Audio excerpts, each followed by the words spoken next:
আসসালামু আলাইকুম প্রিয় বন্ধুরা। আমার বাপ মা গাছ লাগিয়েছিল আমার জন্মের আগে।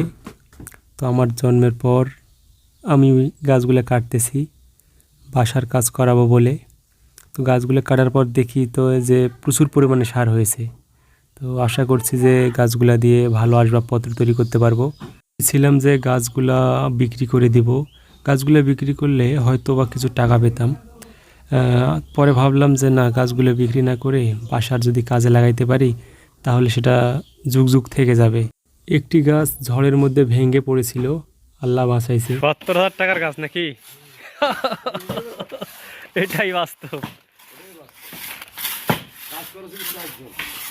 ওনারা বলতেছে যে গাছগুলোর দাম 70,000 টাকা হবে, আর আমরা কাজ করতেছি 4 জন। এগুলো কিন্তু কঠিন লেভেলের সার। সারটা কিন্তু দেখেন কঠিন লেভেলের।